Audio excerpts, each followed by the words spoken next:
All right, everybody, thanks so much for tuning in to the WTCF podcast. It's Charlie here, hanging out in the void, and just wanted to go ahead and go through last week's intention, and maybe this is something that helps you. So last week, the topic was, you know, um, others might be jealous of what you're capable of, but they're not jealous of the hard work it took to get there. And some people started to press back against that one, saying like some individuals who were born with like a silver spoon, or they just were given more opportunities, are given, it's not the same, right? They didn't work hard. Why be jealous of hard work that they didn't put in? Uh, I get it. There's always going to be some other scenario that like doesn't work to our favor. So it really could be a number of things that are to our benefit or not to our benefit. But again, recognizing within ourselves and then recognizing it from other people that this jealousy stuff can occur. So, some people will look at us in general, or just you as an individual, and say, man, I wish I can do the things that you do. But the main idea behind it is, yeah, you'd be able to do the same thing too if you put in the time and effort.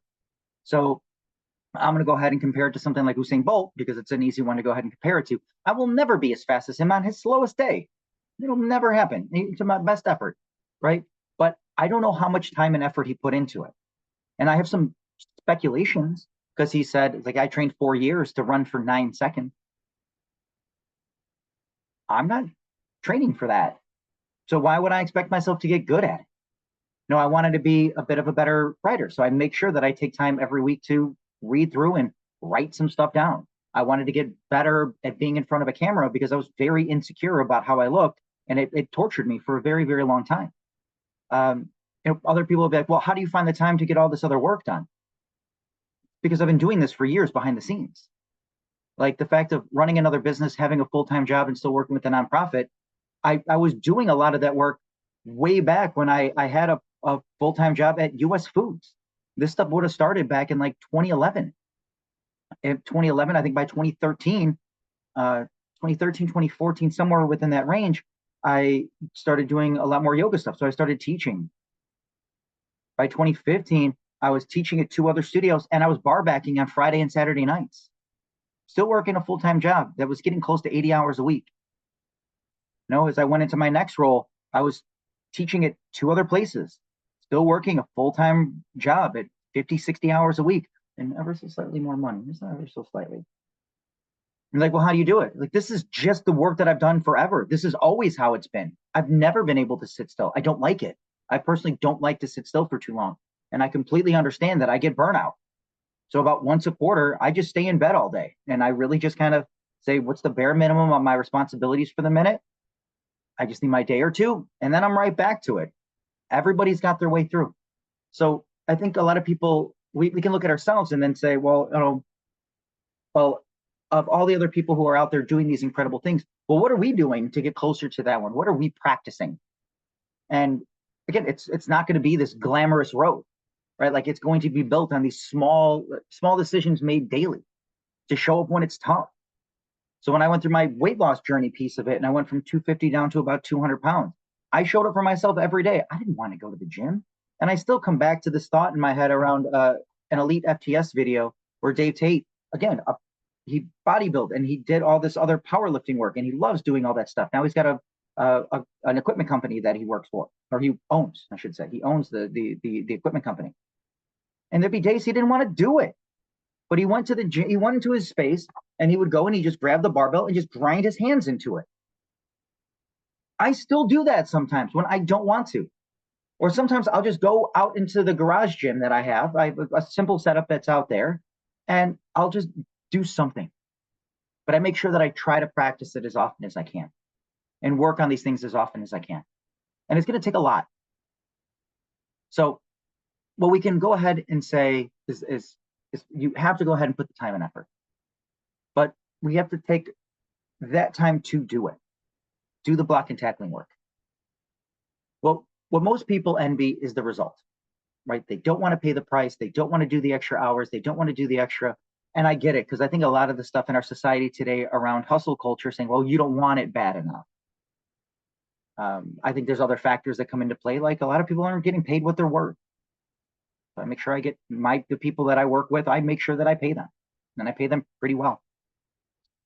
I don't want to undercut them at all. I pay them for their efforts, and I know that they're going to give their best every single day. At least they're going to try to. And a lot of times it just comes down to embracing the progress itself or the process.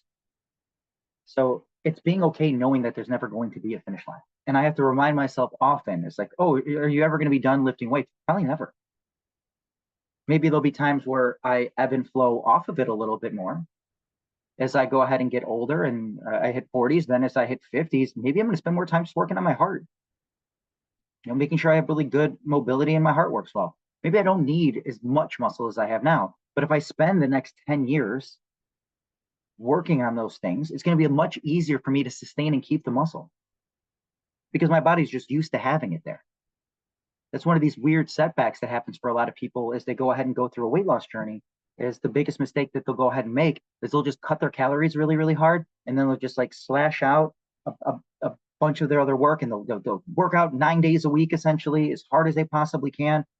And what they'll do is they'll end up losing muscle mass, starve themselves down. Then they go right back into their old habits. Same problems that they had beforehand. And now what they've done is they've lost that muscle mass. They've given up on the rest of it because, again, the body has to build off of something. And if there's nothing there for it to build off of to live, it'll just eat itself. And people end up higher body fat percentage than where they started. So it's important to make sure that we manage those things and continue forward with it.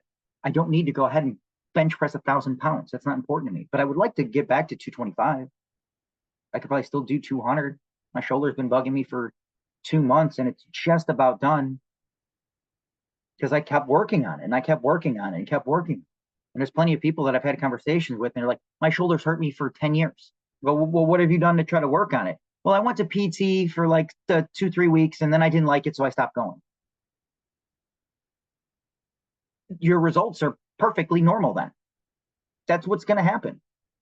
So I constantly find myself banding up, getting my rear delts to engage. My warm-ups take way longer than it used to. I make sure that I take time. And as soon as it starts to feel really uncomfortable, the weights come back down. I change my movement pattern. I keep advancing.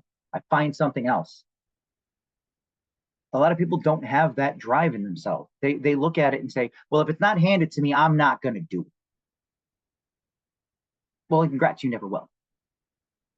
Not everything in life is just going to get handed to you. So even the people who get this nice little benefit and we're jealous of maybe that they have more money than us and they didn't have to work as hard for it. I get it. Those people exist. But that's not the point of this. What are you doing to work on yourself for them? What are you trying to learn? What value are you trying to create for yourself that you can help give to others? Those things help. They make a big, big difference. So as we go through it, just keep it in mind. Celebrate the journey. It's not about the end result. Appreciate every step, every challenge, and every small victory that's moving you towards your goal. It's the journey that shapes you. So again, we can end up in the same spot taking 50 different paths. If I enjoyed mine and you hate yours, who's going to have a better time? Right? I'm going to be able to continue on my path and somebody else might just stop because they're like, I hate this. Find their path, do their thing. 2, hard work is a difference maker. The gap between where you are now and who you want to be is filled with hard work. Embrace it, knowing that each effort you make brings you closer to what you desire. That statement of words are tough, right? The statement of difference between ordinary and extraordinary is that little extra. So it's not about going crazy or in terms of like getting stronger to train 15 hours a day to make sure you're stronger. The body can't really handle that. So you get your training in. Maybe it's an extra 10 minutes here. Maybe it's a little bit of extra intensity on your last set. Maybe it's 1 more rep. And then stay focused on your own path. It's easy to compare yourself to others, but remember that everyone's journey is different. Stay committed to your own path, knowing that your hard work is going to put you in a spot where it'll eventually pay off. We're not going to be the same. We're all genetically different, right? I might be predetermined to be better at a skill than somebody else. And there's somebody else out there who's way better at a skill set that I wish to be. Again, I'm 40 and I wish I can dunk. I've never been able to do it. I have not put the time and effort into it, but my legs are a lot stronger. I've lost a little bit more weight. So I'm going to go ahead and give it another shot. Go out there and just try to touch the rim. See where I'm at compared to where I was. Maybe I'm a little bit higher up. And I think I might go test that today. Well, maybe. But hopefully this is something that kind of helps you and not worry about somebody else's deal and what their path is. Other phrases that come up for this one, comparison is the thief of joy, or just again, comparing ourselves to others and not knowing their journey is not really straightforward and easy, right? We don't know all the other struggles that somebody else has gone through to get to where they're at. And again, there's plenty of people who are out there that would die to have the opportunity to be you. I think of anybody else who has some debilitating issues. And again, they could have been the best of the best at one point, but now they're suffering and they would do anything to change that. So the idea is, instead of worrying about what other people are thinking or worrying about your comparison to others, just do you. Get better. Keep trying. Good luck.